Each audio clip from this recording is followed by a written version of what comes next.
Ici Nicolas Karabatic. Ici Thierry Omeya. Ici Daniel Narcisse. Alors ici Jérôme Fernandez. Bienvenue sur la radio Talk and Sport. Bonjour chers auditeurs, vous pouvez réécouter le podcast de l'émission de lundi 4 juin. C'est Arnaud Villedieu qui répond en premier à nos questions.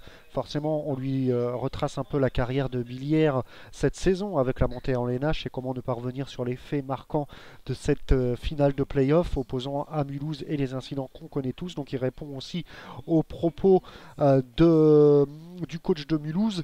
Donc voilà, c'est un peu une interview et il se jette un peu la balle parce qu'on a Arnaud Villedieu qui répond à nos questions et juste après il y a Brahim Iguiri qui répond également à nos questions en parlant de Mulhouse aussi. Donc voilà, c'est un bon podcast à écouter sur nos pages Facebook. N'oubliez pas, Andé, c'est tous les lundis à 20h sur www.rtsradio.fr. Allez, on commence tout de suite cette interview et la question sur laquelle nous répond Arnaud Villedieu, c'est pour ou contre les playoffs. Les playoffs ou la descente. Donc ça veut dire que dans toutes les salles, il y avait du monde, il y avait de la communication, il y avait des médias. Il y a des salles où en fin de saison, ils faisaient 500 spectateurs, ils en ont fait 2000. Donc après, peut-être qu'il faut l'organiser un petit peu différemment. Parce que dans notre journal local, ce matin, il y avait un éditorial qui était très intéressant par quelqu'un qui avait du recul et qui disait que certes, on pouvait montrer du doigt des acteurs, mais je pense qu'on a sous-évalué la dépense mentale et psychologique de 4 matchs en 10 jours. Et en sachant qu'à l'intérieur de ces 4 matchs en 10 jours, pour nous, il y avait un déplacement de 3 jours en Normandie et un déplacement de 3 jours en Alsace. Et en vérité, ça mène une telle tension, une telle excitation, une telle fatigue et ainsi de suite que c'est vraiment très difficile. Mais par contre, c'est génial à vivre parce que ça soit à Mulhouse où normalement il n'y a jamais personne, ben là il y avait de l'ambiance. Et nous, de jouer devant 6500 personnes, c'était vraiment sympa. Benoît Perramon, je crois que tu avais une petite question pour Arnaud. Oui, Arnaud, vous faites partie des plus vieux pensionnaires, quoi. Vous faisiez partie des plus vieux pensionnaires de D2. Qu'est-ce qui, selon toi, fait la différence par rapport aux années précédentes pour acquérir cette montée, alors que le groupe n'a pas évolué de manière considérable au niveau du recrutement? Donc, qu'est-ce qui a fait la différence? Je pense que le terreau de cette saison, c'était ce qu'on a vécu entre janvier et juin 2011. C'est-à-dire que en janvier de l'année passée, on était 13e au moment de la reprise. On savait que si le club descendait, on allait être en difficulté dans plein de domaines. Et là, j'ai vu une bande de mecs et d'hommes surtout qui ont œuvré pour que le club se maintienne. Parce que bon, quand tout va bien, c'est clair que les relations sont bonnes. Mais quand on est 13e et qu'on passe une intersaison, enfin au mois de janvier, à se repréparer pour aller au combat, pour pouvoir essayer de se maintenir, ben là j'ai vu vraiment des mecs qui se sont solidarisés, qui ont eu un comportement exemplaire et qui se sont réfugiés dans le travail. Partant de là, même si on n'a pas eu trop de changements, on a quand même eu l'année dernière Pierre Lebeur qui s'est blessé au premier match au bout de 6 minutes, qui a fait le premier et le dernier. Et donc on récupérait Pierre Lebeur et on récupérait aussi Raled Goumal, Fabrice Chauvin, William Adebar, des joueurs qui étaient affamés pour des raisons ou d'autres et qui avaient envie de prouver. Et puis pendant l'intersaison, on a eu tellement eu peur de se dire qu'on allait commencer par 3 défaites, parce qu'on jouait à la suite Mulhouse de chez nous. On allait à Nancy, on se ex. On s'était préparé à faire un 0 sur 3 et on a super bien bossé. Moi, j'ai pas eu besoin d'assister. On a fait des beaux matchs amicaux parce qu'on a fait un beau match avec Toulouse, on a fait match nul, on avait battu Dunkerque qui était sur une tournée. On s'était rassuré par rapport à ce type de match. Et puis une fois qu'on a fait les 3 matchs, et bien qu'on a gagné. Et donc on s'est lancé, on a pris confiance, et puis après tout a suivi, on a rien lâché, et puis pour bien finir, ça me vient d'apothéose. Et je regardais un petit peu l'organigramme du club, et je voyais que tu étais directeur sportif. Est-ce que tu peux nous éclairer un petit peu sur ton rôle exact? Comment se passe ton rôle avec ton adjoint? Est-ce que tu partages les séances d'entraînement? Est-ce que tu t'occupes aussi du centre de formation? Ouais. Alors, il faut savoir que, je sais plus même des termes qui me trouvent, mais bon, c'est tellement longtemps que j'y suis, donc je sais même pas que j'ai marqué ça. En vérité, moi, je suis plus réactif, quoi. C'est-à-dire que jusqu'à maintenant, je suis cadre technique départemental. Donc, je ne pouvais fonctionner depuis 3 ans, je ne pouvais fonctionner que si j'avais quelqu'un qui était 100% professionnel avec moi. Donc, je travaille avec Tarek Ayatoun depuis 6 ans. Pendant 2-3 ans, on a appris à se connaître jusqu'à 2009. Et quand j'ai re-signé il y a 3 ans, j'ai demandé à un adjoint qui était 100% professionnel et qui puisse être à mes côtés. Donc, en vérité, je suis le responsable de l'élite. l'élite, de l'entraînement de la D2, mais déjà tous les matins, c'est Tarek qui faisait les entraînements, c'est Tarek qui faisait tout le lien avec le médical, c'est Tarek qui faisait la vidéo avec en préparation sur l'adversaire et ainsi de suite. Donc en réalité, on a créé une complémentarité entre tous les deux qui faisait qu'on a trouvé notre place chacun. Bon, l'année prochaine, ça va changer parce que pour la MH, il faudra que je sois 100% disponible pour billets handball, donc on va un petit peu évoluer. Mais ça a été notre fonctionnement avec ses limites, parce qu'il y a des moments où pendant 10-12 jours, j'étais absent parce que j'étais en stage sur différentes sélections ou formations, et d'autres moments, mais ça a aussi donné l'autonomie aux joueurs. Après, par rapport au centre de formation, on a créé ça il y a 2 ans. On a été toutes les structures qu'on a essayé de mettre en place.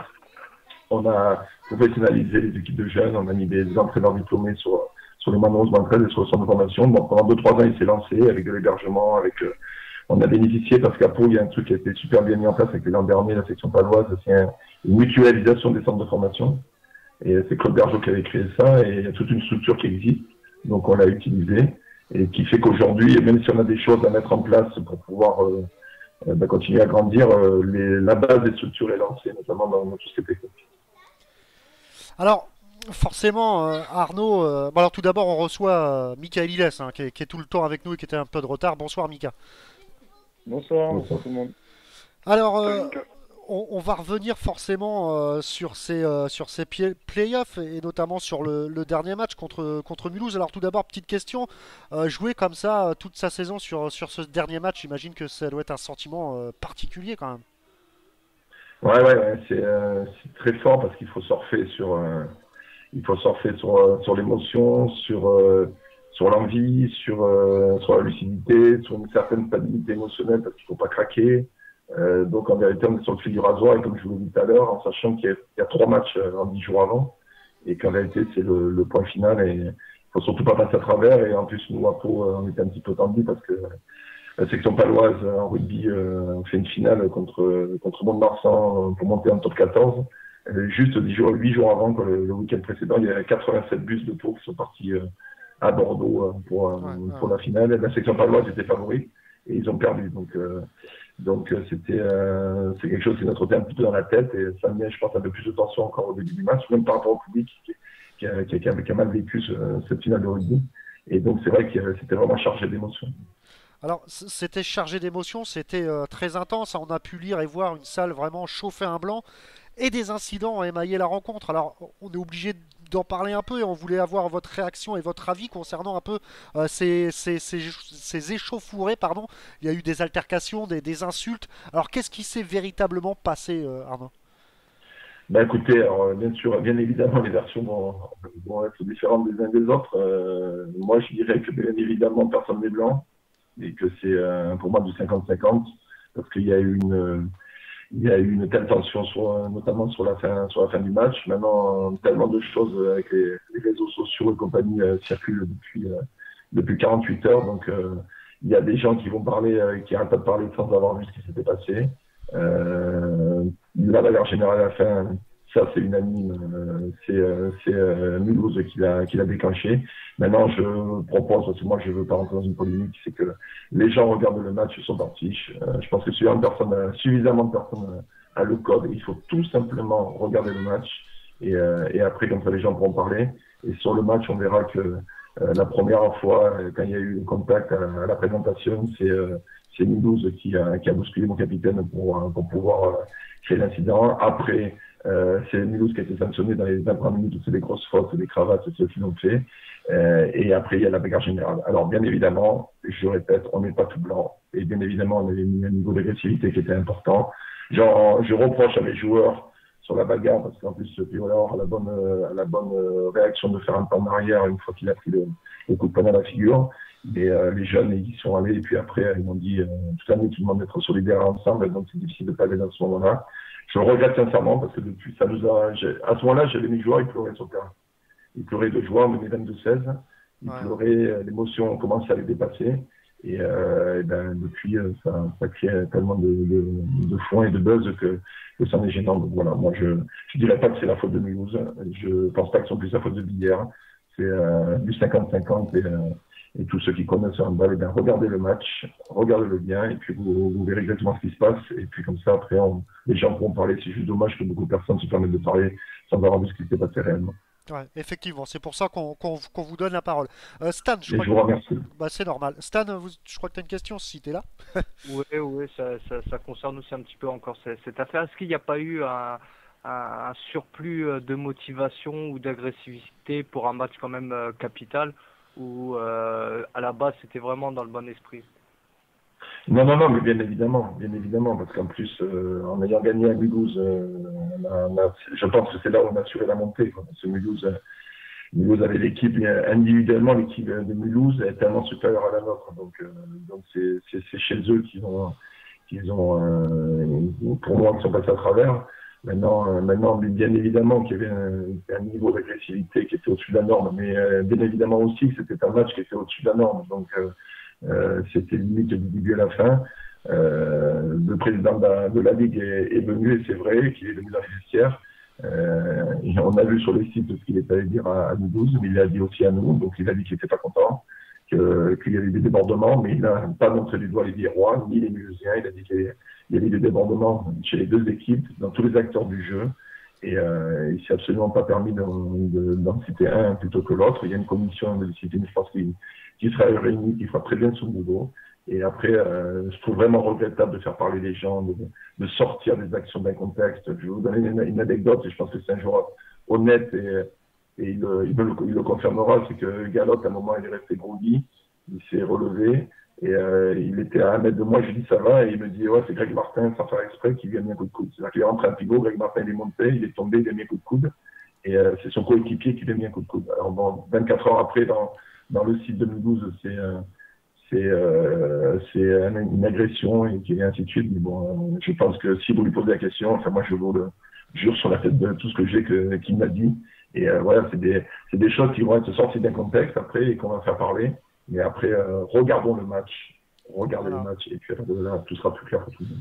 Alors Arnaud, le fait peut-être que Mulhouse va porter plainte, c'est dommage quand même.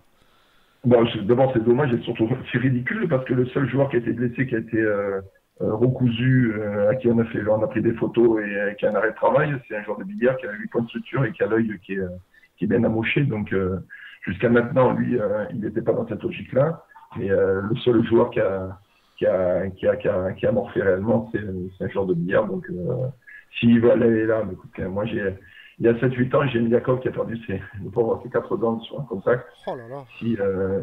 S'il fallait, et je me rappelle que c'était un joueur d'Angers à l'époque, qui avait l'endemain, qui avait appelé pour s'excuser, et ainsi de suite. C'était un fait de jeu sur le terrain. Et puis voilà, si Mulhouse veut faire porter plainte, faire ce qu'ils veulent, et bien, ils feront ce qu'ils veulent. Mais je répète, regardons le match à la télé et le match parlera de lui-même, donc aucun souci.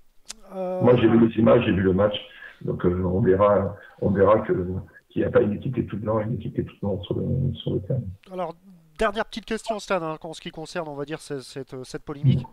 Ouais, c'était surtout que certains disaient que les arbitres n'avaient pas su gérer la rencontre et s'il y a eu tel débordement, c'est aussi un petit peu de la faute des arbitres.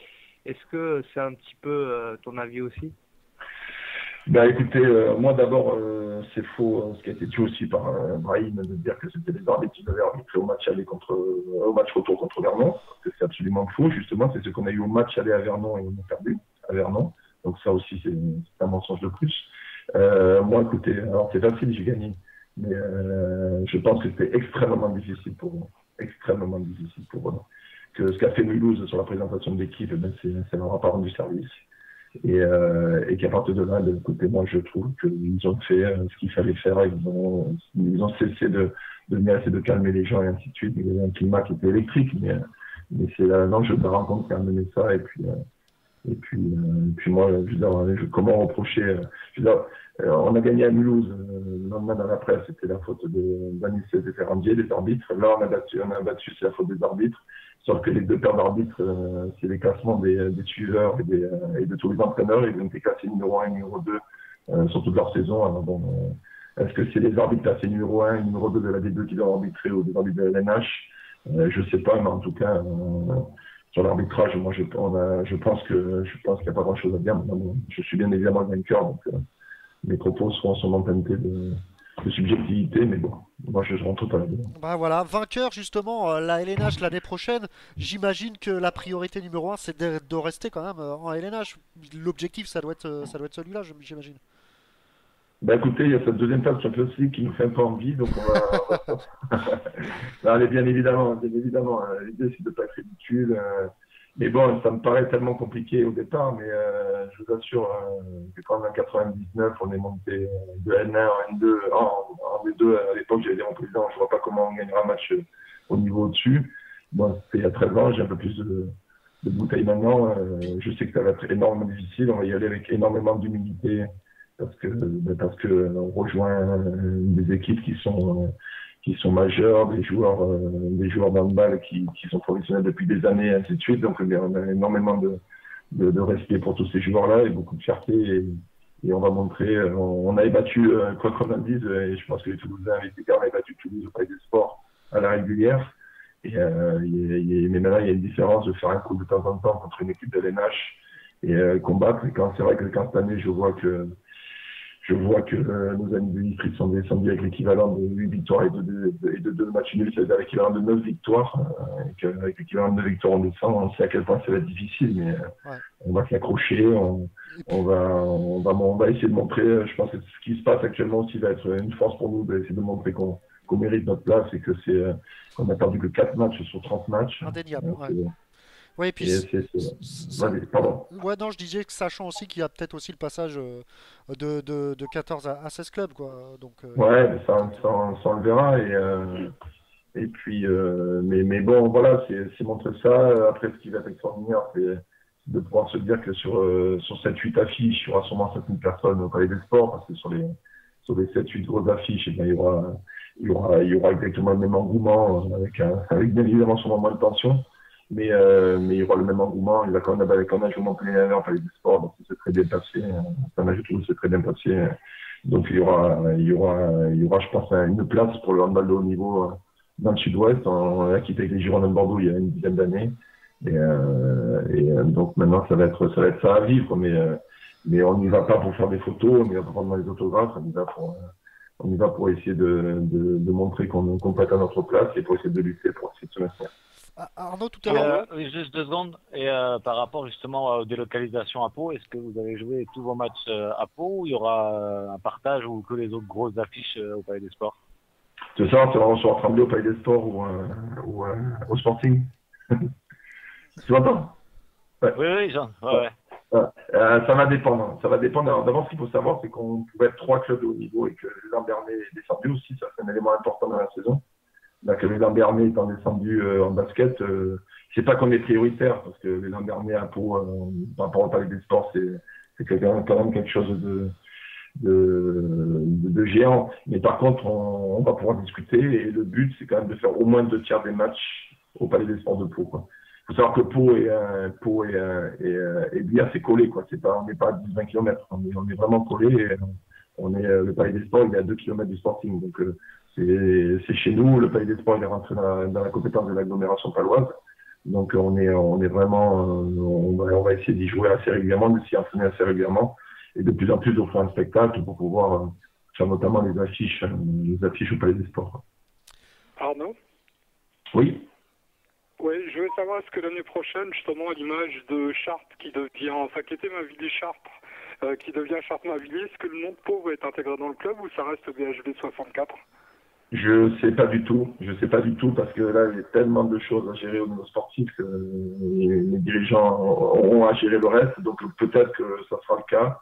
Moi, c'est un petit peu la mode d'accoler soit un chiffre, soit un 4 ou soit sur quelque chose. Donc je sais pas exactement ce qui va se passer. En ce moment, le logo à Pau, c'est 3P, c'est-à-dire Pau, porte des Pyrénées. Donc est-ce que ça va être accolé? Est-ce qu'il y aura une évolution par rapport à ça? J'en sais absolument rien. Mais s'il faut, on le fera, parce que de toute façon, l'évolution du sport et business, c'est d'aller vers ça, mais bon, on essaiera de garder nos couleurs et notre savoir-faire. Arnaud, vous parliez tout à l'heure d'un pivot. Est-ce qu'un pivot de Tremblay espagnol serait peut-être dans vos papiers, non? Non, je m'y suis renseigné, mais bon, je n'ai pas assez, mais non, c'est pas le cas. Donc, Ok. Si c'est un coup que vous avez entendu, c'est pas une réalité. c'est pas Iker Serrano donc. Non. Allez, dernière petite question, un petit prono pour les JO côté handball. Est-ce que vous voyez l'équipe de France aller jusqu'au bout? Ah ben, nous, on rêve que de ça. On rêve que de ça. Et en plus, déjà, on en rêvait en temps normal. Ouais. On en rêvait en temps normal. Alors, si en plus, de pouvoir jouer contre des champions olympiques et ainsi de suite, bien évidemment qu'on rêve que de ça, quoi. C'est une évidence. Et je vous dis quelle fierté pour nous de pouvoir rejoindre ce type d'équipe, enfin même les 13 équipes, parce que bien évidemment, on aura bien pour les 13 équipes, parce que Ouais. c'est des gens qui ont tellement développé de choses depuis tellement d'années, et les gens comme moi qui maintenant vivent du handball et tout ça, mais on peut avoir que du respect pour tous ces gens-là qui font que ça développe l'activité. Effectivement, écoutez, merci à Arnaud Villedieu d'avoir été avec nous et puis d'avoir répondu à nos questions. Et puis encore félicitations et puis à l'année prochaine en LNH. Merci bien, et merci à vous. Merci à vous. Et bien sûr, la petite phrase quand même avant de partir, Arnaud. Ah bah oui Stan, vas-y, je te laisse. Arnaud est toujours avec nous. Oui, pas de problème. Bah, la petite phrase que tous nos invités ont la gentillesse de dire pour nous, donc tu n'y échapperas pas. Donc ici Arnaud Villedieu, bienvenue sur Radio Talk and Sport. Il faut que je dise, ici Arnaud Villedieu, bienvenue sur Radio, sur Handball. Voilà, sur Handball, voilà, sur Handball. C'est plus facile. Avec plaisir, écoutez. C'est très sympa de parler du handball, tous ces gens-là qui travaillent pour faire parler du handball et tout ça, c'est vraiment plaisant. Bah, écoutez, merci Arnaud, et puis je vous dis à la LNH, on espère avoir encore de vos nouvelles pour le recrutement, etc. quoi. Ok, merci à vous. Merci Merci Arnaud. Bonne soirée. Ciao. Merci Benoît. Salut, au revoir. Voilà, c'était Arnaud Villedieu avec nous, donc c'était sympathique. Il a pu répondre également aux questions qu'on va poser également au coach de Mulhouse, qu'on va recevoir incessamment sous peu. C'est une question de temps. Alors, on n'a pas entendu beaucoup Mika là-dessus. T'as vu un peu comme nous. Alors, tout d'abord, je pense que quoi qu'il arrive, même avec les incidents, on est tous d'accord. Sur le plan sportif, Mika, Billière, mérite sa montée en LNH. Ah bien sûr, ils ont fait une saison exceptionnelle. On a eu la chance d'avoir 2 recrues, nous, de très haut niveau à la mi-saison. Je suis pas sûr qu'on aurait tenu la cadence si on ne les avait pas eus. Eux, avec le même groupe, sur toute une année, ils ont réussi vraiment à avoir un nombre de points assez conséquent. Et je pense que dans bien d'autres saisons, avec ce nombre de points, ils seraient montés, ils auraient fini premier.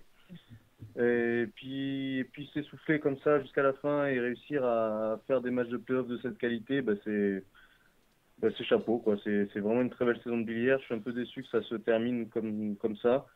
Même si, comme il dit, il faut voir le match, et comme pour ma part, j'ai pas vu le match en entier, je me permettrai pas de juger. Après, je connais l'état d'esprit de Billière. C'est vrai qu'ils sont assez provocateurs. Il s'était un peu calmé cette année, et c'est vrai que c'était plus en termes de jeu qu'ils avaient de la qualité. Ils n'avaient pas forcément besoin de cette agressivité. Là, l'enjeu a fait ressortir un peu ce mauvais côté de Billière. Bon, après, comme je dis, je peux pas me permettre de juger parce que je n'ai pas vu, mais les échos sont pas bons, et c'est pas un bon exemple pour les jeunes et pour le handball en général, parce qu'il y avait 6000 personnes dans une salle et que c'est dommage que ça se soit passé comme ça. Ouais, effectivement, c'est vrai que les incidents ont un peu, entre guillemets, entaché la montée et sûrement la joie des joueurs de Billière. Mika, c'est vrai qu'on a, on a beaucoup parlé de Billière et la stratégie de jouer à fond jusqu'au bout et de titiller Aix ne les a peut-être pas si dérangés que ça niveau physique pour arriver jusqu'au bout. Hein. Je pense que si. Maintenant, ils ont réussi à compenser, parce que c'est vrai que juste sur le dernier match, ils avaient blessé leurs 2 demi-centres. Ils ont eu la chance d'avoir 10 jours pour récupérer avant les playoffs, et ça a suffi pour récupérer ces 2 joueurs. Mais s'ils n'avaient pas pu les récupérer, ça aurait pu leur être très préjudiciable. Bon, ça s'est bien passé pour eux. Félicitations. Ils vous ont fait ce Mika Billard dans l'histoire. Ils vous ont fait dépenser des sous. Ils vous ont obligé à acheter 2 joueurs. Bah ouais. Ils sont obligés de dépenser des sous. Ouais. C'est de l'argent bien dépensé, et c'était juste en prévision de l'année suivante. Si on les avait pas recrutés en janvier, on les a recrutés maintenant pour la saison suivante.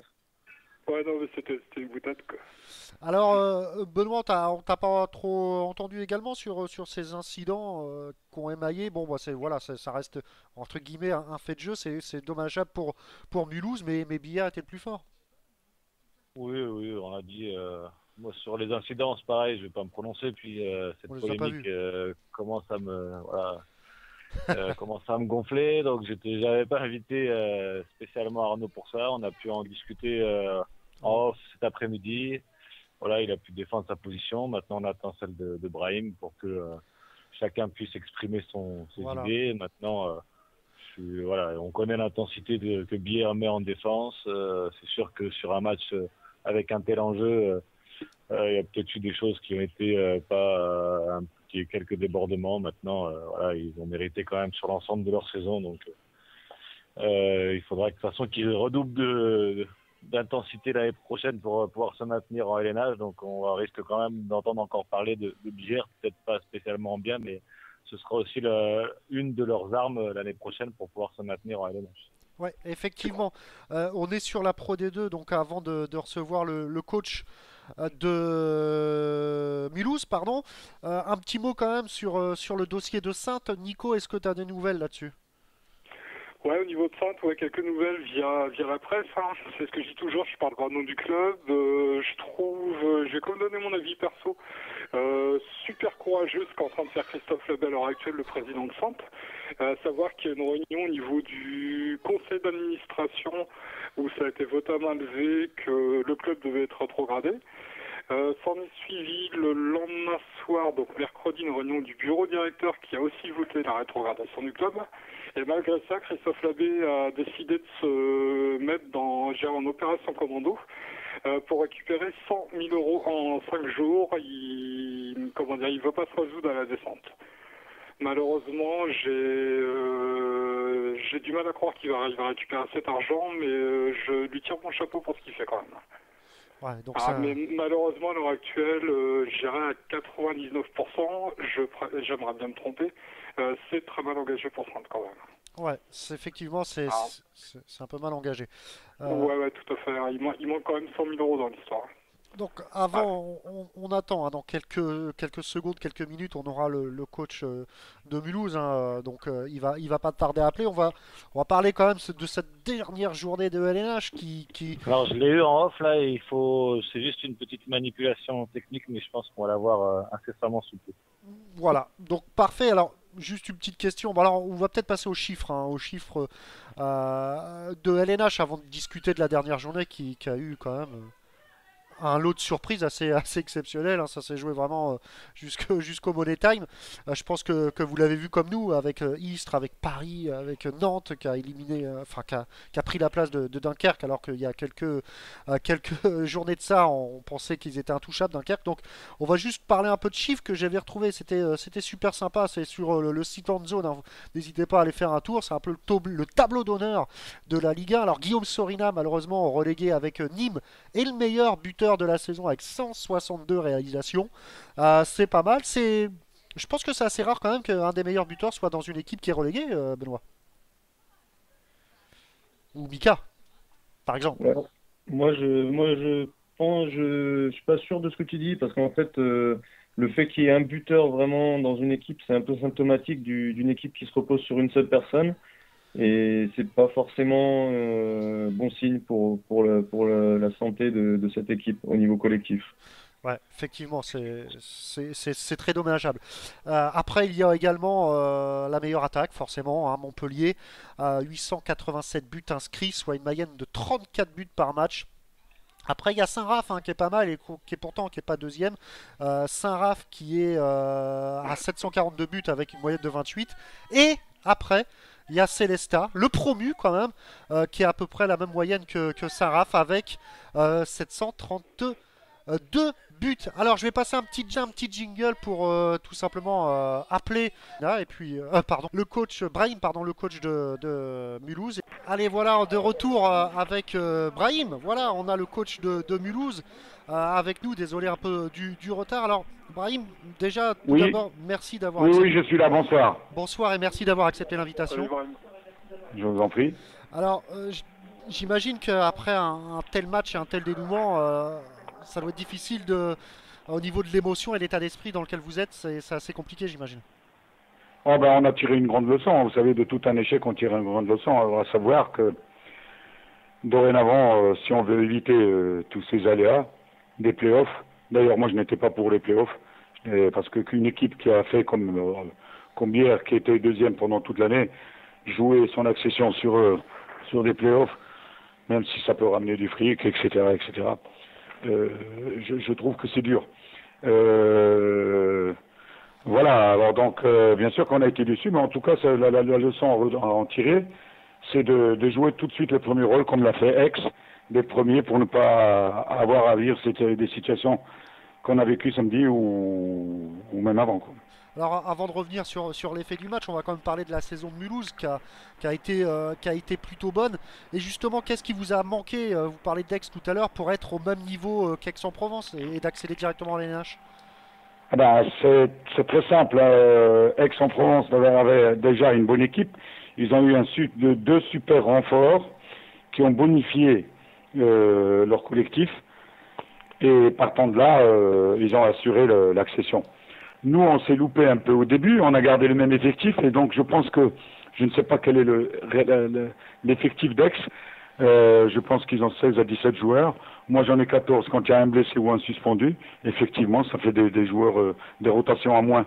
Et je pense que ça a été la principale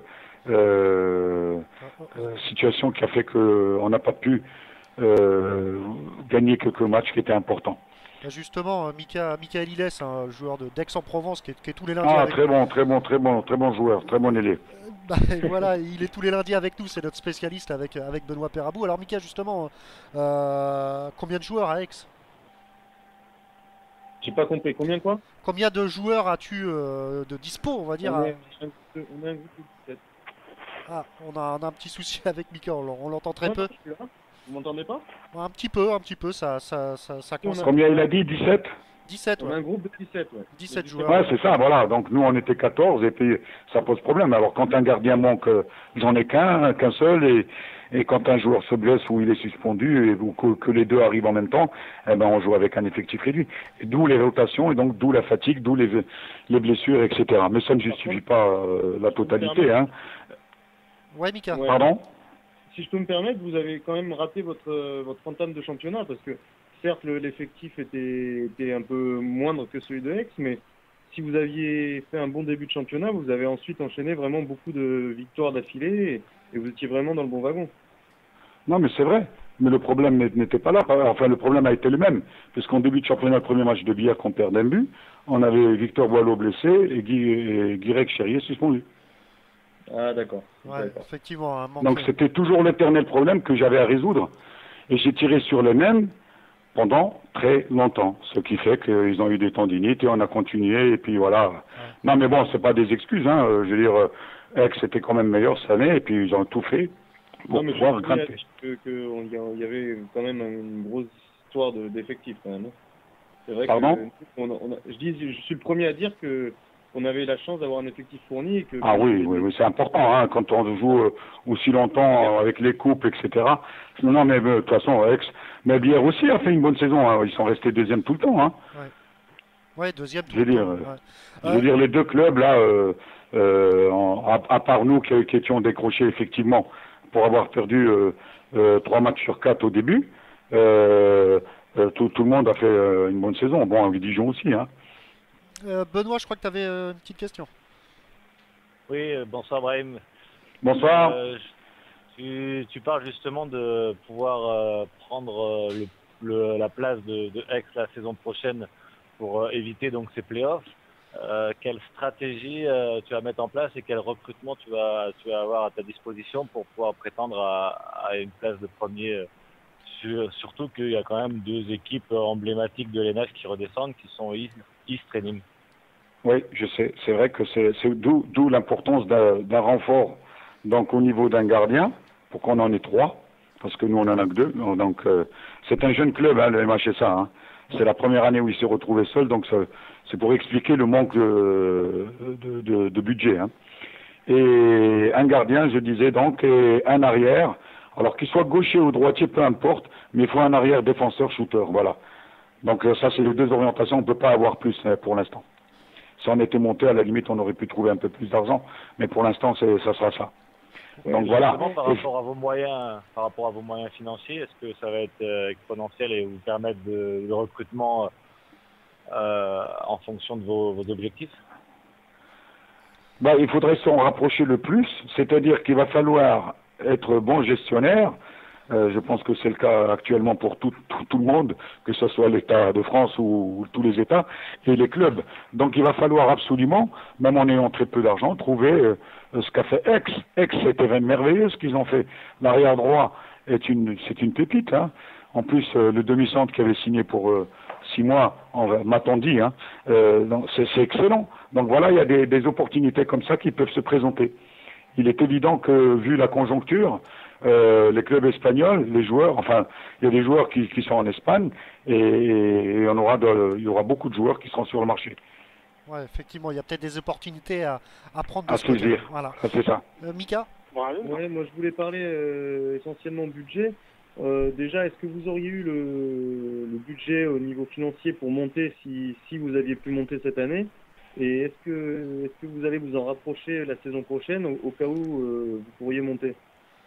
Donc, le budget, on ne l'avait pas, on nous l'a promis, mais nous on a démarré avec un budget de 800 000 euros et on nous a promis, si en cas d'accession, qu'on aurait le budget nécessaire, mais tu sais que le budget, même 1,4 million pour avoir accès, n'est pas suffisant.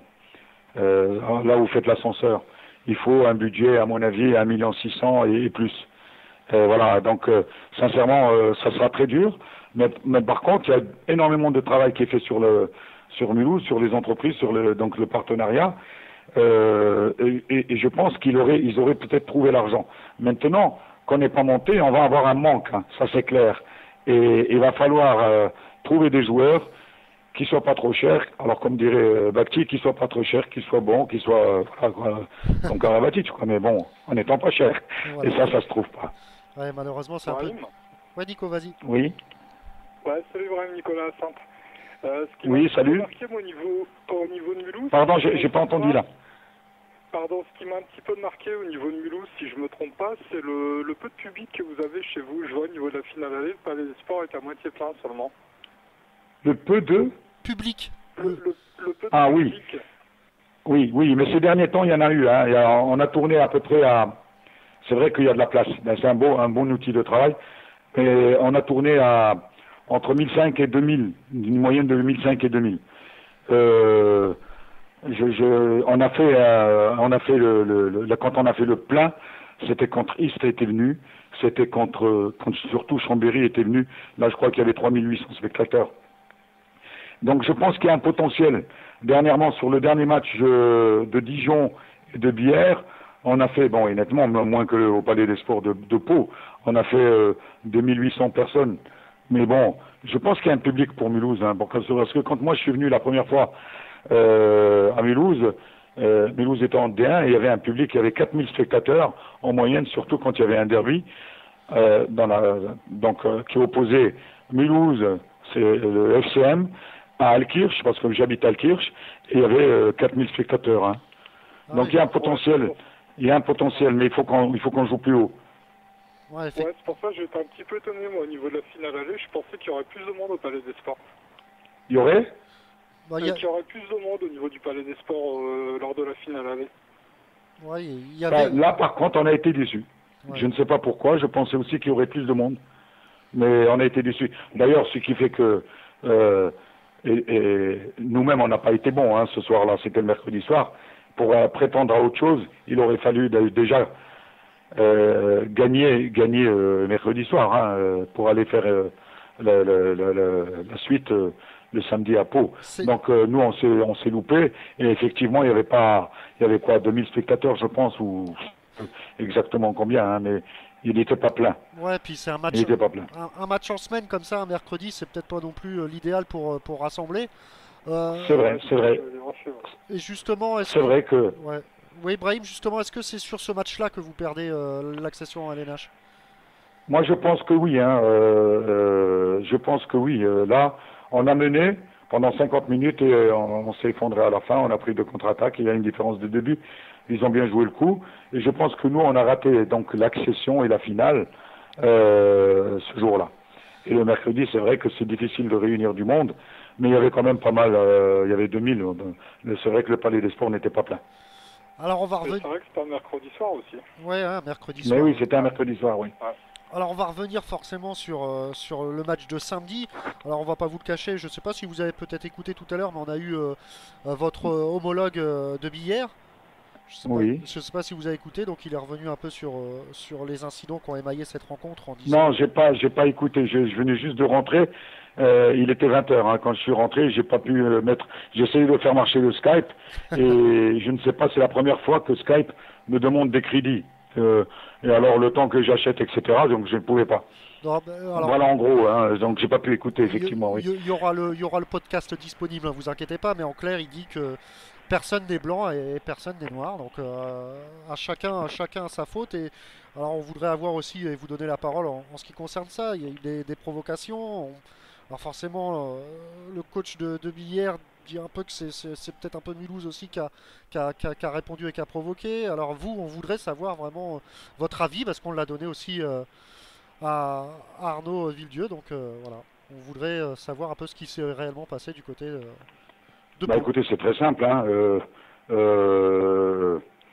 Si il dit que c'est Mulhouse qui a commencé, le président de la LNH était là, il était en face de la présentation des équipes. Le journaliste de Sud-Ouest, il a très très bien, et à juste titre, c'est même surprenant, mais il a vraiment bien relaté les faits. Et donc moi je m'en tiens à ce compte. Moi j'ai vu ce qui s'est passé, lui il a vu ce qui s'est passé, et donc voilà, on va pas envenimer les choses. Il a vu, le président de la LNH a vu, les arbitres étaient là, ils ont vu, et il suffit de prendre le Sud-Ouest, qui n'est pas un journal, on peut parler des journalistes alsaciens qui étaient là et qui ont vu aussi. Donc c'est très simple, il suffit qu'ils reprennent, ou que vous repreniez, ou les instances reprennent, ce que dit la personne du Sud-Ouest pour voir ce qui s'est passé. Et donc, voilà. Donc nous, on n'a pas commencé. Voilà. Et je pense que même les arbitres n'ont pas réagi parce que c'est vraiment quelque chose que moi je n'ai jamais connu et j'ai joué au handball, donc je n'ai jamais connu cette situation. Bon voilà, ça s'est passé. Maintenant, c'est vrai que on voit sur la photo ou les quelques photos, les arbitres interloqués, nous-mêmes en train de discuter. Enfin bref, on va pas revenir là-dessus parce que c'était pas une belle image. Mais par contre, c'est le journaliste du Sud-Ouest a bien relaté les choses.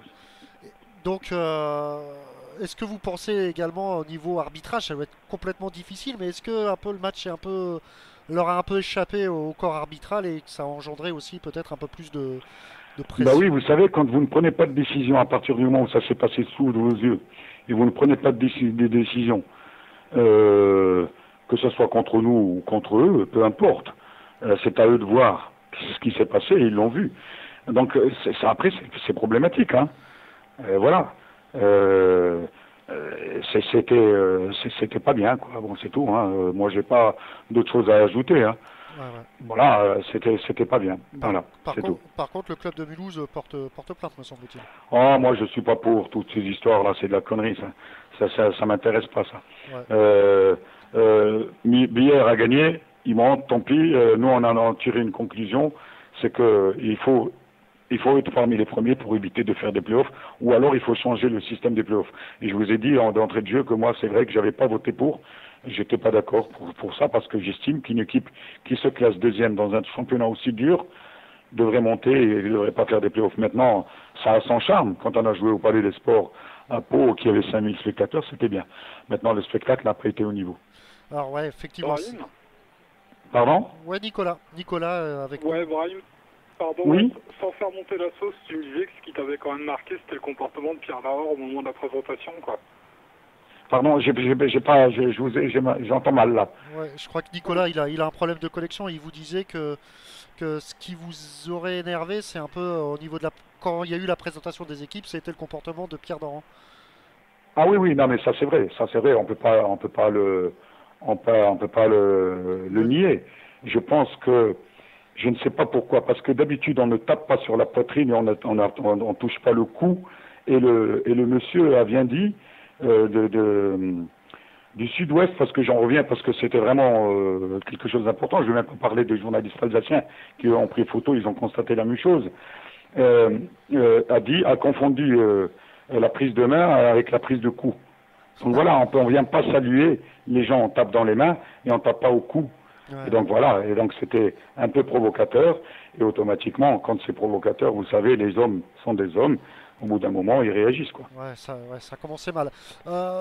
Bon, on va passer le sujet, hein, c'est pas. Mais tout le reste, après qu'il ait des accrochages ou autre, ça n'a pas d'importance.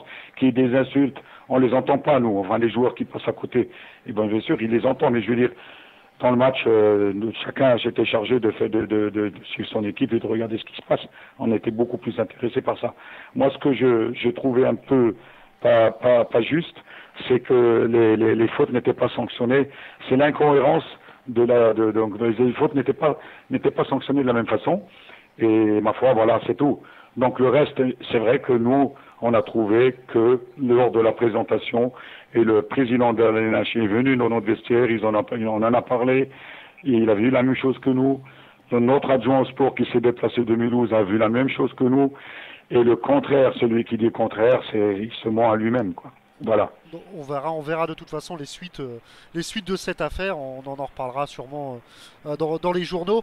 Donc si on a bien compris quand même, l'année prochaine, c'est vous visez la montée directe. Ah ben, en tout cas, on peut pas assurer ça, mais on peut dire qu'on va essayer de jouer les premiers rôles. Donc après, si on maintient les playoffs et que il faudra jouer les playoffs, on passera par là. Mais moi, j'estime, ou alors la méthode des playoffs, il faudra la changer. C'est-à-dire qu'il faut faire comme le Final Four en Coupe d'Europe, le vendredi soir, faire les demi-finales, et ceux qui ont gagné jouent le dimanche après-midi, dans terrain neutre, et terminé. Voilà. Je pense que c'est ce qu'il y a de mieux à faire quand on fait des playoffs. Ouais, c'est vrai qu'effectivement, jouer un mercredi comme ça... Et puis, parce que vous savez, on joue le mercredi, on fait les déplacements, on joue alors en aller-retour, les demi-finales. Non, moi je trouve que en fin de championnat, tout le monde est fatigué, les blessures arrivent, et il vaut mieux le faire sur un vendredi, samedi, dimanche, jouer les vendredis, les qualifier, jouer le dimanche et terminer, quoi. Alors pour finir par une petite note, allez, on va dire d'espoir, hein, un petit mot sur les JO. On a posé la même question à Arnaud, et un petit favori peut-être sur les JO côté handball. Écoutez, mon cœur balance toujours pour la France, hein, parce que je trouve qu'on a une très belle équipe. Maintenant, il y a les Danois qui commencent à être là, ils sont champions d'Europe et c'est pas pour rien. Ils ont l'un des meilleurs joueurs au monde, donc je verrai bien une finale France-Danemark. Je ne sais pas s'ils se rencontrent ou pas, j'ai pas vu le tableau. Mais si par contre on m'a parlé du tableau, effectivement, l'autre poule, la France a une bonne poule. Oui. Par contre, de l'autre côté, c'est une poule dramatique. Ouais. Voilà, mais je pense que pour une finale, j'opterai pour une finale France-Danemark. Voilà, les Français vont prendre leur revanche. Ouais, on l'espère tous. Mais écoutez, merci d'avoir été avec nous, et puis on espère que la fin de l'année prochaine sera meilleure pour Mulhouse, et pourquoi pas vous voir dans un an en LNH. Ah bien. J'espère aussi. Et puis un grand bonjour à Ilès, à Benoît et puis à Nicolas. Hein. Benoît que j'avais trouvé très très fort déjà à Istres. Hein. Bon, je sais qu'on s'est connus, on s'est vu quand il était à Tremblay et que j'étais à Ponto. Voilà. Tout à fait. Merci, Brahim. Allez, bonne soirée. Bonne soirée, et puis merci d'avoir été disponible. Merci. Allez, au revoir. Au revoir. Merci, merci à Brahim d'avoir été avec nous. C'était sympa d'avoir répondu à nos questions. Et puis voilà, je pense qu'on est la seule radio à avoir donné la parole aux deux coachs, pas simultanément pour des raisons techniques, mais voilà, tout le monde s'est à parler un peu de cette polémique qui prend énormément d'ampleur, comme l'a dit Arnaud sur les réseaux sociaux. Donc voilà, je pense que l'affaire est bouclée concernant RTS. La suite, ce sera aux instances du handball, et puis peut-être au tribunal pénal de prendre ses responsabilités. Nous, je pense qu'on a donné la parole, et c'est déjà pas mal, Benoît, je crois. Ouais, non, franchement, je remercie les deux coachs qui sont venus s'exprimer, c'était important. On en a beaucoup parlé ce week-end. Il y a beaucoup de vidéos qui ont circulé. Voilà. Voilà, donc là, on a pu relater les faits, que chaque personne puisse s'exprimer, et c'est très bien. Très content de cette... À les écouter, ça paraît moins grave que tout le fromage qu'on en fait en ce moment, parce que même Brahim Guiri, on fait pas une montagne. Il dit que, bon, certes, ça s'est pas très bien passé, mais il en fait pas un scandale. Ouais. Tout est relativisé, et voilà, il mérite, il félicite l'équipe adverse, donc il y a vraiment un bel état d'esprit. Je en félicite les deux là. Voilà.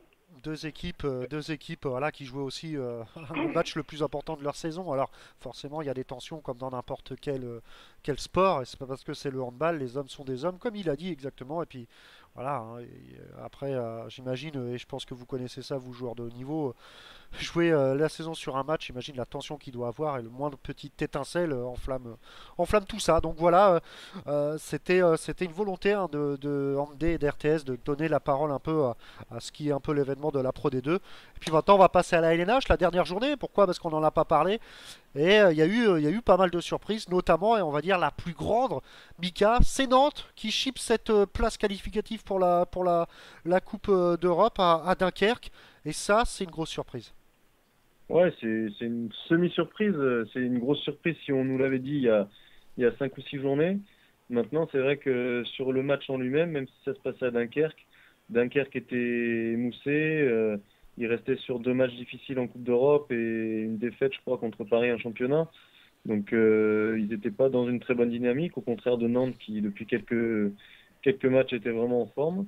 Donc, au final, ça paraît assez logique, et on a vu une équipe de Nantes conquérante, aussi agressive dans le bon sens du terme, même s'il y a eu quelques petits accrochages également, mais c'était un beau match de handball et une belle performance de Nantes. Alors, Benoît, on parlait la semaine dernière, pardon, que Dunkerque a puisé vraiment dans ses réserves pour jouer cette finale de la Coupe. Malheureusement, ils perdent cette 5e place. Est-ce que tu crois que c'est peut-être un contre-exemple? Parce que est-ce que Nantes va jouer cette Coupe EHF à fond maintenant, et au dépit de gagner des places qualificatives dans le championnat? C'est vrai que voilà, Dunkerque a perdu cette 4e place parce qu'ils ont joué à fond la Coupe, quoi. Ouais, mais à la fois, je les en félicite avant tout, parce que voilà, Ouais, nous, on est quand même des compétiteurs, et jouer une Coupe d'Europe, c'est pas donné à tout le monde. Il y a de nombreux joueurs qui rêveraient de jouer cette Coupe d'Europe, donc c'est vrai que ça me fait penser un petit peu. Pardon? Je confirme. Ouais. Non, mais c'est vrai que ça me fait penser un petit peu à notre saison l'année dernière avec Tremblay, où on a échoué en finale de Coupe d'Europe. On a utilisé énormément de force pour atteindre cette finale et pas être récompensé au bout. Nous, l'année dernière, on finit 7e, je crois. Eux, ils ratent la Coupe d'Europe, donc ça, c'est encore plus préjudiciable, parce que nous, on était quand même assez loin. Malgré tout, j'étais quand même un peu surpris, parce que pour avoir joué Nantes quelques journées avant et les avoir battus à domicile, eux-mêmes pensaient que c'était terminé pour leur chance en Coupe d'Europe, et malgré tout, ils ont quand même su se remobiliser et plus rien lâcher jusqu'à la fin. Et Dunkerque a accumulé les faux pas, et donc ils ont su crânement saisir leur chance. Et pour revenir à ta question, Nantes est en continuelle évolution. Tous les moyens sont mis à disposition pour faire évoluer ce club et le faire prétendre à encore mieux chaque année. Donc là, ils sont encore sur le front du recrutement assez actifs. Et donc, je pense qu'ils vont être à la fois compétitifs pour le championnat l'année prochaine et aussi pour la Coupe d'Europe, sachant qu'ils ont un très bon centre de formation qui déjà laisse éclore quelques talents. Et donc, si ça continue dans ce sens-là, ils pourront prétendre à figurer sur les 2 tableaux. Alors ça, c'était quand même la grosse surprise de la soirée. Il y en avait une autre, et là c'était un final, on va dire, de rêve pour ceux qui aiment le suspense. C'est que entre Ivry, Paris et Istres, alors le match tant attendu Ivry-Istres a vraiment été assez surprenant et assez exceptionnel dans l'intensité, hein. Paris est éliminé encore à 2 minutes de la fin du match, parce que il y avait toujours plus 2 pour Istres, c'était, je sais pas si vous avez regardé le multiplex qui était proposé chez nos confrères de Canal, mais c'était Moi, non, moi, je l'ai pas regardé. Non, toi tu jouais, toi, Benoît. Mais Mika, je sais pas si tu as regardé, mais c'était Oui, bien sûr. c'était assez affolant parce que moi, à un moment, j'ai mis et je regardais, merde, Paris, pour moi, Paris était en Pro D2 à 2 minutes près, quoi.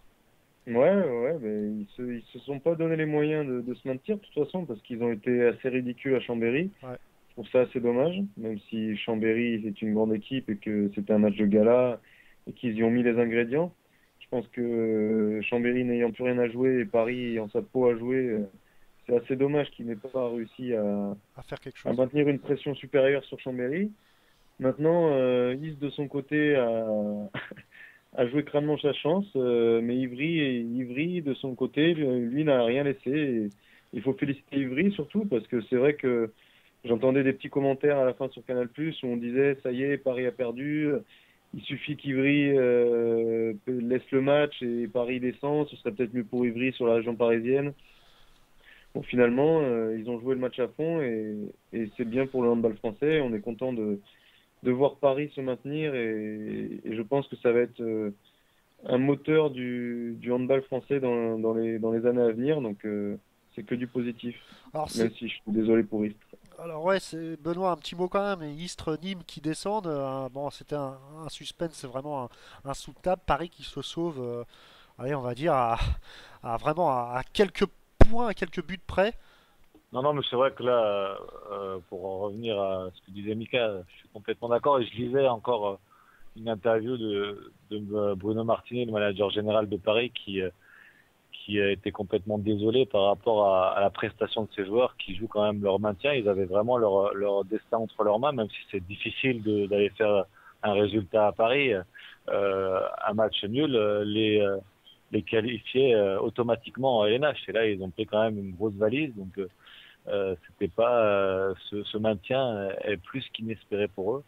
Et voilà, Ivry par contre a félicité parce que ils ont joué le coup jusqu'au bout et ils ont fait une deuxième partie de saison de grande qualité. Et c'est vrai que sans leurs nombreuses blessures, ils auraient pu peut-être se sauver bien avant.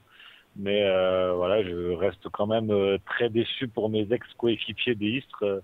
J'ai pas encore osé les appeler parce que je pense que ça doit être vraiment difficile, surtout vu un peu le contexte et l'issue du match.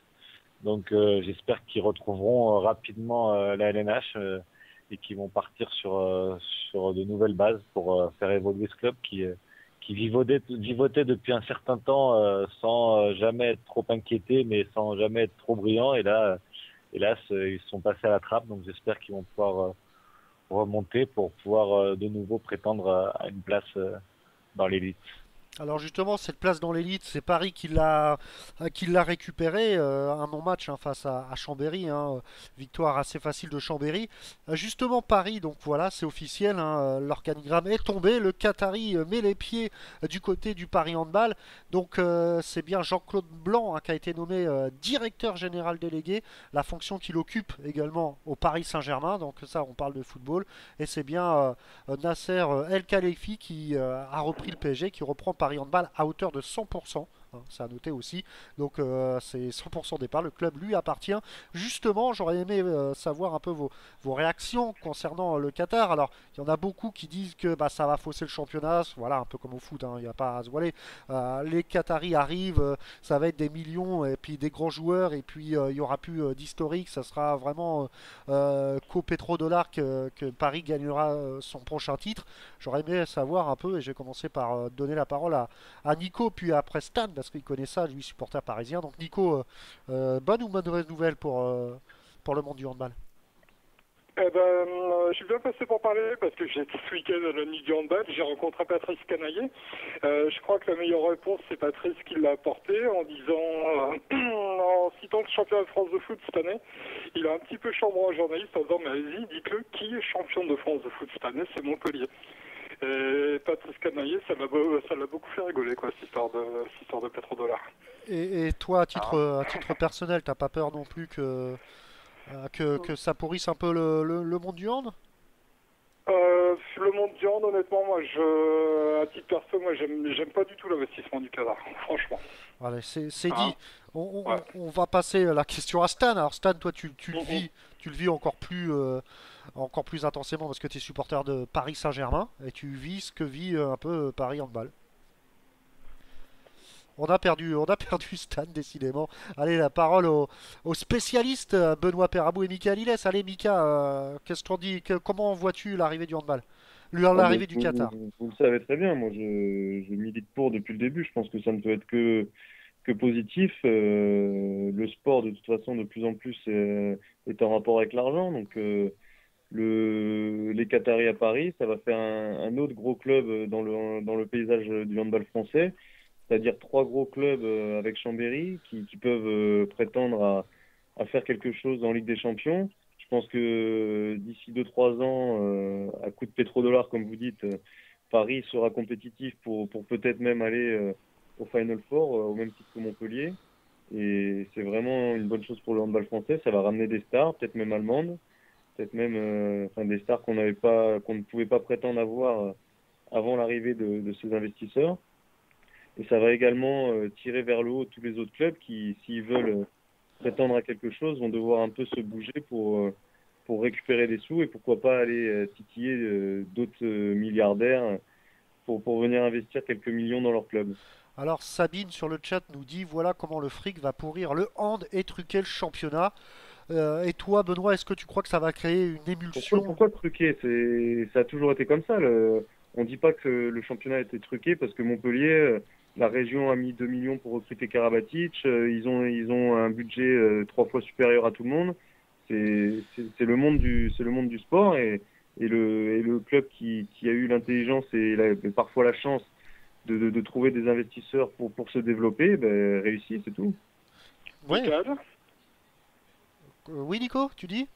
Ouais, t'en penses quoi, Mika, ce que je jette alors par rapport à Patrice Canaillé qui disait que cette année, malgré les millions de paris au foot, c'est quand même Montpellier qui a été champion. Oui, mais un club, ça se fait pas non plus en une saison. C'est pas parce que Paris va avoir des millions au niveau du handball que dès la saison prochaine, ils vont être champions de France. Un club, ça se construit, il n'y a pas que l'argent. Et l'argent est une donnée importante pour avoir des joueurs de qualité. Après, il y a toute une structure, toute une culture du haut niveau que Paris va devoir apprendre s'il veut avoir une importance dans le championnat français et rayonner au niveau européen. Alors Mika, tu te fais un peu chambrer sur le chat. Hein. Ex a le pognon et avait le pognon cette année. Et donc tu te fais le pognon, mais on va être un des plus petits budgets de LNH. Donc voilà. Effectivement, c'est aussi bon de le savoir. Alors Benoît, toi, est-ce que tu crois que le Qatar va créer une espèce d'émulsion et puis permettre aux autres clubs de se mettre un peu à la page? Je suis un peu partagé. À la fois, je pense que c'est une très bonne chose pour le handball parce que il est grand temps que notre sport puisse bénéficier de toute la visibilité au niveau média et donc le fait d'avoir un investisseur qui soit capable de venir amener des joueurs et, comme le disait Mika, pouvoir concurrencer un peu les 2 clubs qui sont là depuis des années et qui sont les seuls à occuper le paysage français et donc pouvoir peut-être prétendre au niveau européen. Voilà, ça c'est le point positif. Par contre, c'est vrai que je suis pas sûr que comment les autres clubs pourront se bouger plus, je sais pas. Je pense qu'ils essaient déjà à leur niveau de se bouger énormément pour développer leur club. Mais les sponsors, c'est quand même très très compliqué, surtout dans la situation actuelle où la crise est encore présente et les partenaires privés sont très très frileux d'investir sur du sport. Donc je sais pas si ça va réellement créer de l'engouement de la part d'autres investisseurs. Ça, je suis un peu sceptique. Et ça va encore augmenter le fossé entre ceux qui ont l'argent et ceux qui n'ont pas. Donc à la fois c'est une bonne chose et à la fois je pense que c'est quand même toujours un peu compliqué ces clubs qui avec des investisseurs venus de l'extérieur peuvent tout de suite arriver à des objectifs très hauts et avoir les meilleurs joueurs de partout sans aucun souci. On parle des joueurs comme Abalo qui ont des clauses à 1 million d'euros. Pour eux, ça va être une bagatelle. Ils vont être capables de pouvoir la faire sauter sans aucun problème. Donc voilà, après ça dénature un petit peu tout ça, mais donc je suis un peu partagé sur cette question-là. Malgré tout, je pense que dans le fond, c'est une bonne chose. Maintenant, j'espère que ce sera une bonne chose pour tout le monde, Alors, pas que pour Paris. C'est très partagé quand même, hein. Excuse-moi Nico, c'est très partagé sur le chat, hein. Beaucoup attendent de voir. Et puis il y a même une question d'un chatter, hein, qui nous demande: Benoît, tu signes à Paris? Voilà, entre points Je d'interrogation. crois qu'ils ont perdu mon numéro parce que j'ai toujours rien reçu. Alors c'est bizarre. Je pense que je vais le remettre en ligne. Il vise le Ronaldinho du handball, le néné de la roucoulette. Ouais. Alors, sachant aussi, ce qui est bizarre aussi, bon, Nasser et la Haïfi, il va racheter le Paris handball. Après, peut-être qu'il changerait le naming du nom du club. Et ce qui est bizarre aussi, c'est que Jean-Claude Blanc, qui est directeur général du Paris Saint-Germain aussi, sera directeur général aussi du Paris Hand. Donc une affaire de famille.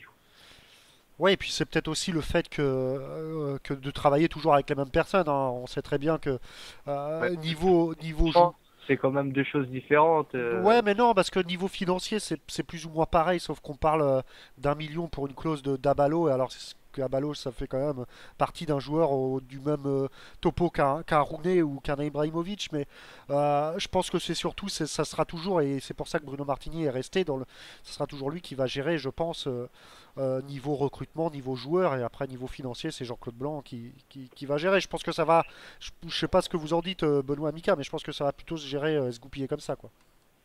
Non, c'est sûr qu'au niveau sportif, quand même, il laisse les rênes à Bruno Martini pour tout le côté recrutement, tout le côté sportif. Il s'en mêle pas. Par contre, sachant qu'ils vont mettre les moyens, ça peut être aussi la personne qui sera le plus exposée si les moyens ne suivent pas. Mais voilà, c'est le lot de tous ces clubs-là avec des budgets qui peuvent s'étendre à outrance, et du coup, voilà, on est à la merci aussi de déconvenus si jamais les résultats sont pas en adéquation avec les objectifs. Et surtout, attends, excuse-moi Nico, et surtout attention qui ne vide pas l'ancien public du Paris pour le remplacer par un nouveau public Madine PSG, quoi. Et en même temps, il n'y avait pas de public à Paris, donc ouais, ça, donc, c'est pas... Donc non, ça, mais bon, le peu qu'il y en aurait, ils les auraient quand même virés, hein. On augmente un peu plus et on ramène un petit peu... Alors, vite fait Nico, parce qu'on vient de me piquer ma question que je voulais poser à Mickaël sur le chat, mais vas-y Nico. Ouais, Benoît, Stan, du coup, j'ai à moitié répondu à ma question. Tu crois qu'un mec comme Abalo, ça peut ramener du public à Coubertin? Parce que, de mémoire, il n'y a jamais eu vraiment grand monde à Coubertin, quoi. Il y a eu Olivier Giroud, quand même, qui était le capitaine de l'équipe de France. Ouais, donc, ouais. c'était quand même un monsieur pendant sa carrière. Mais c'est vrai que je pense qu'un joueur comme Abalo peut vraiment attirer les foules et peut être un vrai détonateur pour un public. Mais après, ce sera toujours le même problème. Paris, ça va être un public de spectateurs, peut-être pas de supporters. Il y a beaucoup de gens qui viennent voir un spectacle, voir des joueurs de haut niveau. Alors, mais voilà, à supporter le club sur la durée, je sais pas, mais c'est sûr que ça va attirer. En tout cas, ça c'est une évidence. Alors, beaucoup de réactions sur le chat, notamment Stan, ça va te plaire. Il y a un nouveau club de supporters du Paris Handball qui vient de s'ouvrir, c'est Julie qui nous dit ça. Julie qui nous dit... je l'inviterai alors. Alors Julie qui nous dit petit à petit, les supporters commencent à arriver, mais ils vont augmenter si ils augmentent pas trop les abonnements, il va avoir du monde. Voilà. Un peu. On peut pas promettre, hein. Normalement, c'est prévu, hein. Dès qu'ils débarquent quelque part, ils augmentent tout, hein. C'est un peu les Sarkozy du football. Du handball, du handball surtout. Donc, oui, du handball, excusez-moi. Et d'ailleurs, pareil, sur le chat, on nous dit ils vont sûrement jouer au parc pour éviter à Blanc de se déplacer. Voilà. On attend aussi toujours le nom de l'entraîneur. C'est le bah gros voilà, débat de la journée. justement, voilà. Alors, Mika, je voulais te la poser, mais Ancelotti, je crois. Hein, je vais poser aussi la question. Je fais tout aussi. Multipass Ancelotti, entraîneur foot hand. Voilà, entraîneur foot. en tant que recruteur normal. 4-4-2, on écarte sur les ailes. Voilà, et on joue au pied. Allez, restons sérieux. Mika, Gardan ou pas Gardan du côté de Paris? On sait très bien qu'il ne sera pas à Chambéry l'année prochaine. C'est un secret de polichinelle? Tu me l'apprends, en fait. J'ai vu qu'il y avait un article là-dessus aujourd'hui, mais je sais pas sur quoi il porte. Est-ce que tu peux m'expliquer? Alors, sur le chat, on dit Gardan ou Sidarucic. Donc voilà, alors Gardan n'a pas alors il avait un ultimatum par le président de Chambéry. Benoît, tu me coupes si je me trompe, et Gardan a officialisé sa non-signature. Son départ. Voilà, son départ. Voilà. Donc, Donc j'imagine qu'il n'est pas assez fou pour, pour se séparer du club de Chambéry sans être quasiment sûr de pouvoir signer à Paris. Je pense que ça doit être plus ou moins fait avec son ami Bruno Martini, sinon il aurait peut-être pas pris ce risque. Après, c'est peut-être un choix. Après 14 ans, être deuxième, à part en 2001, peut-être qu'il a envie de pouvoir avoir une équipe qui puisse prétendre au titre et qu'il a pris ce risque, mais ce serait vraiment cavalier. Alors après, peut-être qu'il va rebondir à Toulouse. Je sais pas si Paris finalement ne le prenait pas et prenait Serdarovic. mais c'est vrai qu'on parle de Gardan à Paris, mais ça se trouve c'est à Toulouse qui va aller, et on se demande que va devenir aussi le pauvre François Berthier. Ça doit être difficile pour lui. Il veut pas faire une Camboire, j'imagine. Benoît. Et ça va être la même. Hein. Non, mais ouais, je sais. Après, par rapport au délai, là, j'imagine aussi que si Gardan va à Paris, il est peut-être aussi en pleine réflexion, en train de préparer son staff et avant d'officialiser sa venue. Donc, c'est peut-être aussi les dernières tractations, savoir avec qui vient. J'aurais cru comprendre que s'il partait là déjà à Chambéry, c'est Cavalli qui va reprendre, ce qui était là l'entraîneur adjoint, qui va reprendre l'équipe pour la saison prochaine. Peut-être en attendant le passage de témoin à Guillaume Gilles qui va déjà être joueur dans un premier temps et peut-être entraîneur par la suite. Ouais, mais voilà, ce délai-là est peut-être dans la constitution de son staff plutôt avant d'officialiser sa venue, à moins qu'il y ait vraiment une grosse surprise et qu'il ne vienne pas à Paris et donc qu'il y ait quelqu'un d'autre. Mais j'y crois pas. Pardon? Berthier comme adjoint de Gardan? Écoute, ce serait peut-être une solution plus simple au niveau financier, de l'éviter de le payer pour rien, mais je sais pas. S'il est capable de travailler, s'ils sont capables de travailler ensemble, pourquoi pas, mais je sais pas. Alors il y a à noter aussi, pour finir un peu avec ce dossier parisien, que l'ancien président Nyon a été remercié, on l'a un peu poussé vers la sortie, et c'était le seul qui, dans un premier temps, avait négocié avec UCI sur le projet du rachat du club. Donc voilà le remerciement. Donc, il a travaillé, goodbye. Voilà, goodbye. Donc voilà. C'est un peu les limites de voilà. ce à quoi je parlais tout à l'heure. C'est-à-dire que là, on en vient un peu aux dérives du football où il y a plus beaucoup de morale et que l'argent prime. C'est ça le risque avec cet argent. Oh là, je sais pas ce qui se passe là, c'est Stan qui pète un peu les plombs. Un envahissement du terrain. Donc ouais, là on voit un peu les dérives un peu du fric un peu dans le hand. Stan, un petit mot quand même sur président Onillon qui est remercié alors qu'il avait commencé à entamer les négociations. Non, toujours pas de stade, donc décidément. Ludo ? Oui, Nico. Ouais, ça rejoint un petit peu ce que j'ai tout à l'heure par rapport au Qatar. Moi, je suis pas tout à fait pour, tu vois. On parlait des dérives tout à l'heure. Il y a un autre sujet que je voulais aborder aussi. Il m'a certifié que non au téléphone, mais je voulais savoir ce qu'en pensaient. Pardon, Mika et Benoît. Moi, je pensais à Costantini à la tête de Paris aussi durant un temps. Oula. Ouais, sachant qu'il était revenu faire entre guillemets une piche sur un dépannage, quoi.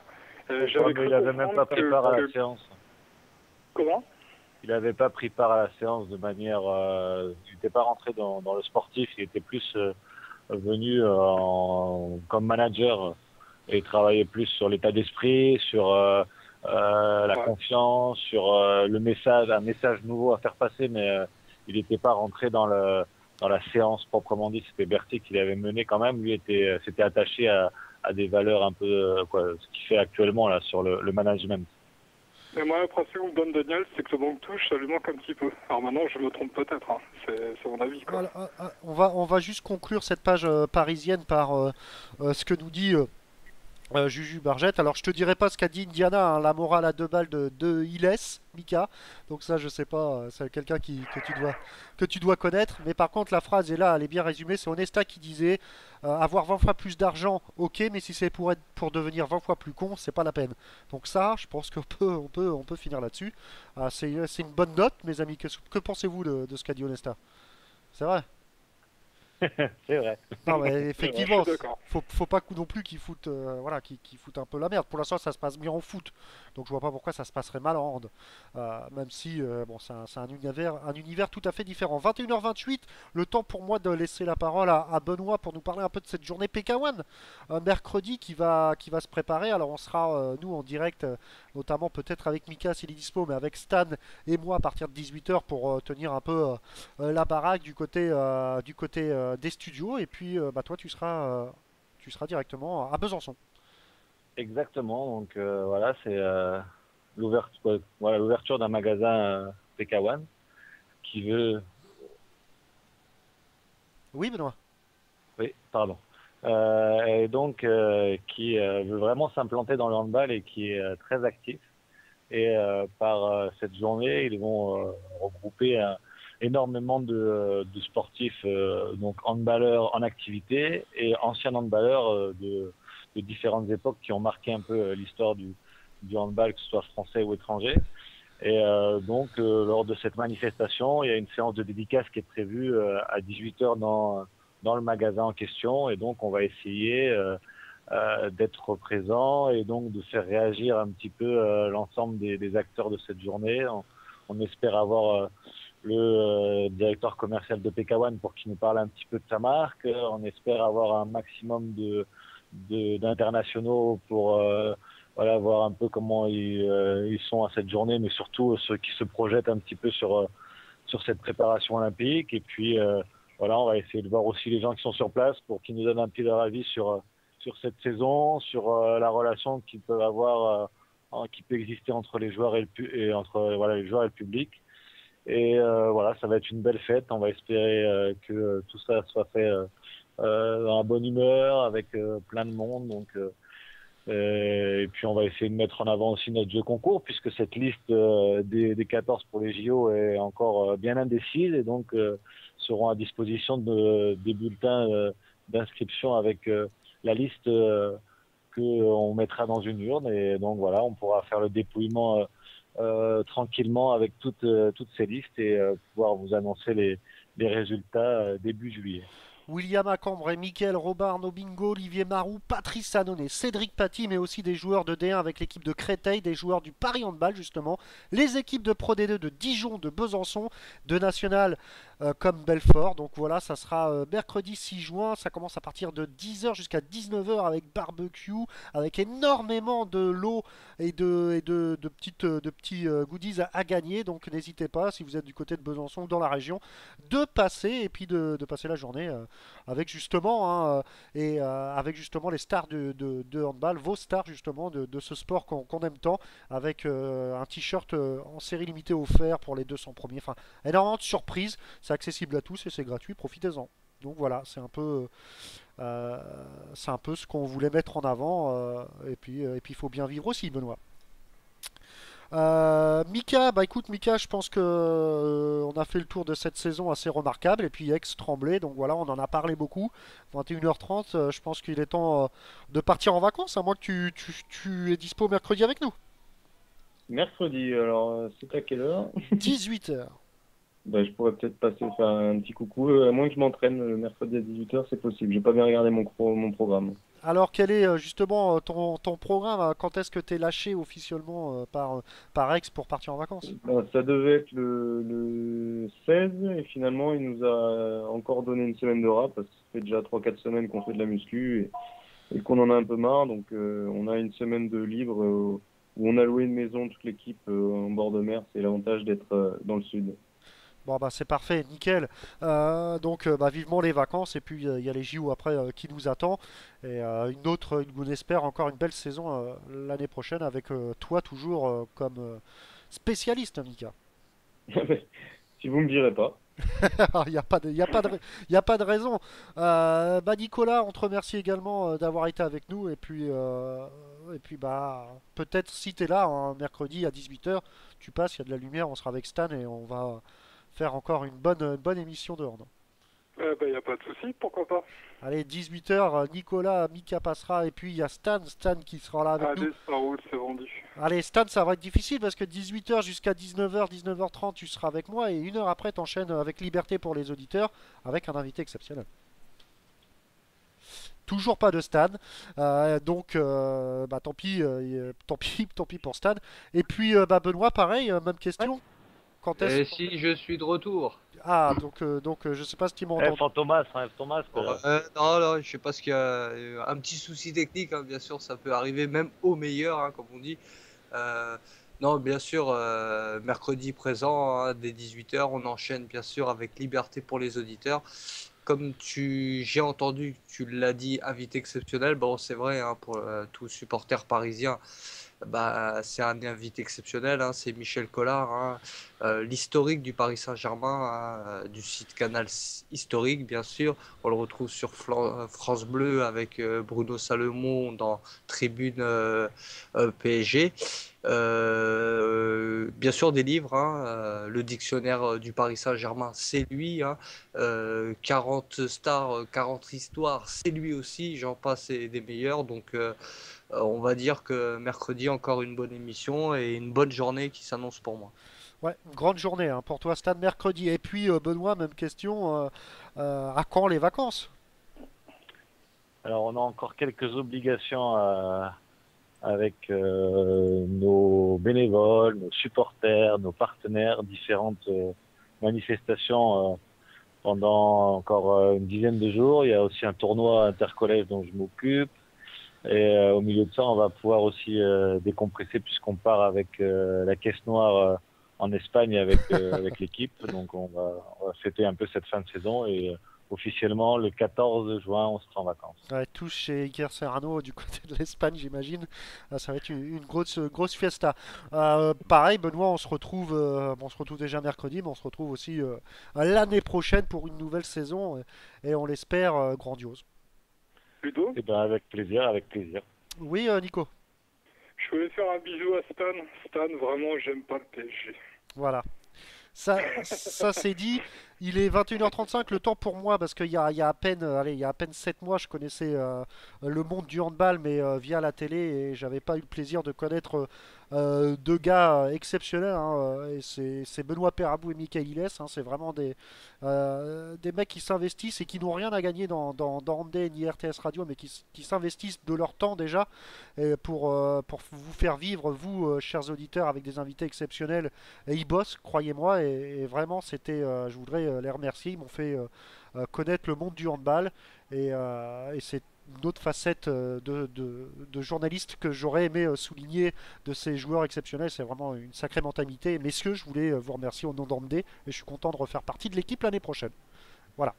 Benoît, je crois que merci à toi et je voulais juste te dire qu'il fallait aller voir sur Facebook ta magnifique vidéo et voter pour toi parce que tu as fait un très beau commentaire sur un match et je pense que tous les auditeurs devraient aller écouter cette petite intervention qui pourrait te permettre d'aller au JO pour être un e-reporter, je crois. Donc, allez tous voir cette vidéo et voter pour Ludo. Merci. De toute façon, Ludo, c'est son arme, hein, c'est le commenter des matchs. Hein, il est éblouissant là-dessus. Moi, je rajouterais aussi, Ludo, si tu me permets, que moi aussi, je suis vraiment heureux de faire ces émissions avec Benoît et Michael. Et pour moi, ce sont deux grands chevaliers au grand cœur. Ouais, effectivement, c'est vrai que... Ah ouais, je vais chialer. Ça suffit. Alors, allez, non, je t'ai plus. Il est 21h37, il est temps pour moi de rendre... Je voulais juste faire une bise à Snooki Bumble et à Indiana qui sont mes plus grands fans sur le chat. Ah, tu vois, là, les fans commencent à arriver. Et puis, je vous remercie aussi de faire vraiment vivre cette page Handball. Et vous êtes plus en plus nombreux à venir voir les infos de Hand. Et ça, ça c'est génial. Et restez hein, dans dans une minute, je passe un peu le commentaire que j'ai fait, que disait Benoît tout à l'heure. Hein, c'était lors de France-Danemark, il y a les 2 minutes, fallait commenter. Comme ça, je les ai fait dans les conditions du direct. J'ai fait qu'une prise, hein, sachez-le.